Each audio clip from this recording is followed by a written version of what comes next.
Donald Trump piège Benyamin Netanyahou. Après le coup de maître de l'Iran, voici le coup de Gaza. Et cette fois, ce n'est pas seulement une manœuvre diplomatique, c'est une démonstration de force. En avril, il neutralise le nucléaire iranien par une frappe symbolique. En octobre, il impose un accord sur les otages de Gaza pour forcer Netanyahou à se soumettre. Tous les otages rentrent chez eux. Problème réglé, Bibi. Une phrase sèche, brutale, signée Trump. Et derrière elle, une tempête géopolitique sans précédent. Mais que cache réellement ce plan de paix? Pourquoi Netanyahou résiste-t-il? Et surtout, pourquoi le Hamas semble-t-il pour la première fois dire oui? Le 30 septembre 2025, Trump présente à la Maison-Blanche un plan de paix en 20 étapes. Un cessez-le-feu immédiat, la libération de tous les otages israéliens, vivants ou morts, l'échange de prisonniers palestiniens et surtout l'exclusion du Hamas de toute gouvernance future. Netanyahou applaudit devant les caméras, mais à huis clos, il fulmine, car pour lui, cette paix imposée, c'est une capitulation.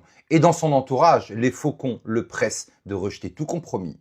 Mais le coup de théâtre vient du Hamas lui-même. Le 3 octobre, via les médiateurs du Qatar, de l'Égypte et de la Turquie, le Hamas répond « Oui, mais ». Oui à la libération des otages, oui à un cessez-le-feu et à l'aide humanitaire, mais non au désarmement complet et non à leur exclusion politique. Il propose à la place une administration de technocrates palestiniens soutenus par les nations arabes, sans Tony Blair, sans supervision occidentale.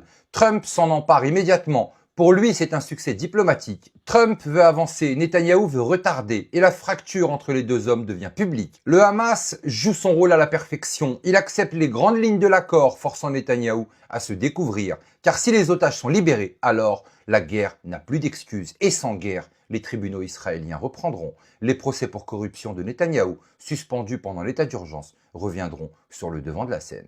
Trump, lui, savoure sa victoire. Il exige publiquement d'Israël l'arrêt immédiat des bombardements. Les familles d'otages saluent Trump, pas Netanyahou. Le président Trump a raison. Arrêtons la guerre pour sauver nos enfants. Le message est clair. Trump le pacificateur, Netanyahou le pyromane. Mais dans les coulisses, un secret explose et il va tout changer.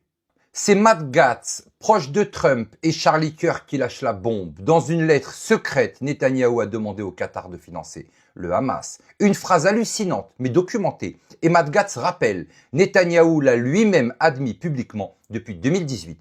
Pourquoi? Pour maintenir le Hamas debout et ainsi éviter un État palestinien unifié. Parce qu'un Hamas fort, c'est un Fatah affaibli. Un peuple divisé, c'est une résistance paralysée. Et tant que les Palestiniens se déchirent entre Gaza et Ramallah, Israël garde le contrôle du terrain. Ce cynisme politique a été confirmé par plusieurs anciens responsables israéliens. L'un d'eux, un ministre, l'a dit sans détour. Gaza, c'est un actif immobilier rentable. Oui, rentable. Parce qu'en enfermant 2 millions de personnes dans une enclave, on crée une menace permanente, un prétexte pour la guerre et un argument pour détourner les regards des scandales internes. Pendant des années, le Hamas a servi de bouclier politique à Benyamin Netanyahou. Chaque roquette tombée sur Israël justifiait une nouvelle frappe. Un nouveau budget militaire et un nouveau report de procès. Et pourtant, combien d'Israéliens, combien d'Occidentaux ont cédé à la peur, à la colère, à la haine, sans jamais regarder la manipulation derrière le rideau? Tout le monde a montré son vrai visage, les puissants, les fanatiques, les médias, mais cette fois-ci, l'histoire ne mentira pas. Le 7 octobre 2023, Israël subit l'attaque la plus sanglante de son histoire, mais depuis les incohérences s'accumulent. Pourquoi les radars frontaliers étaient-ils désactivés? Pourquoi les bases de Tzal si proches de Gaza ont-elles mis des heures à réagir? Et pourquoi, surtout, cette attaque arrive-t-elle 5 jours seulement après que des millions d'Israéliens manifestent contre Netanyahou, accusé de dérive autoritaire? Avant le 7 octobre, Israël était au bord de la guerre civile. Après le 7 octobre, Netanyahou devient le chef de guerre intouchable. L'état d'urgence est déclaré. Ses procès sont suspendus.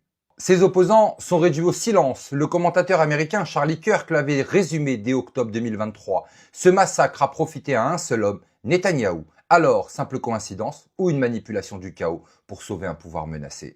À ce moment précis, un autre scandale explose, le Qatar israélien. Des conseillers de Netanyahou sont arrêtés, accusés d'avoir reçu de l'argent du Qatar pour influencer les médias israéliens, favoriser le Hamas dans les négociations d'otages et affaiblir les positions de l'Égypte, le même Qatar qui finance le Hamas depuis des années, avec le feu vert d'Israël. Les preuves s'accumulent, des transferts de fonds validés par le cabinet du Premier ministre, des messages internes entre conseillers, et même une tentative de limoger le chef du Shin Bet pour étouffer l'affaire. Pendant ce temps, Trump jubile. Il a mis Netanyahou à nu et le monde découvre qu'en réalité les deux camps, Israël et le Hamas, étaient financés, manipulés et instrumentalisés par les mêmes intérêts. En Israël, la rue gronde, des foules immenses envahissent Tel Aviv, elles scandent Bibi rend les otages, assez de mensonges. Trump partage lui-même les vidéos sur ses réseaux. Le peuple d'Israël veut la paix, Bibi veut la guerre, un renversement symbolique. Netanyahou n'est plus l'allié de Trump mais son adversaire. Et pire, il devient l'obstacle à la paix. Le Hamas de son côté confirme par un communiqué. Nous remettrons la gouvernance de Gaza à des technocrates en échange d'un cessez-le-feu. Autrement dit, Trump a fait plier les deux camps et Netanyahou est le seul à refuser. La pression monte et pour la première fois depuis des décennies, Israël semble proche d'une fracture interne. Trump n'a pas besoin d'envahir ni de menacer. Il joue sur le timing, sur la communication, sur la psychologie. Et surtout, il connaît le talon d'Achille de Netanyahou, la peur du jugement. En forçant un accord, Trump détruit son alibi. Les procès reprennent, les alliés se divisent, la coalition se fissure. Trump, lui, s'affiche en sauveur, le pacificateur qui ramène les otages, qui stoppe les bombes, qui impose la paix, sans tirer un coup de feu. Et derrière ce coup d'État, une réalité bien plus profonde. Il a renversé la hiérarchie. Ce n'est plus Israël qui dicte la politique américaine. C'est Trump qui dicte la politique israélienne. Quand on comprend que les mêmes bailleurs ont financé le Hamas et soutenu le pouvoir israélien, les drames perdent leur sens. Depuis le début, tout semble orchestré. Les guerres, les peurs, les crises. Et aujourd'hui, Trump tranche les fils. Les deux camps sont piégés. Netanyahou ne peut plus fuir. Le Hamas n'a plus d'alibi. Et Trump, lui, s'oppose en arbitre du chaos. Mais la vraie question demeure. Est-ce une paix sincère ou un coup de maître dans la plus vieille guerre de pouvoir du XXIe siècle? Parce qu'à la fin, dans cette partie d'échecs géopolitique, celui qui a dit « problème réglé Bibi » a peut-être déjà gagné. Mais surtout n'oubliez pas, on l'est clairement pas, au bout de nos surprises.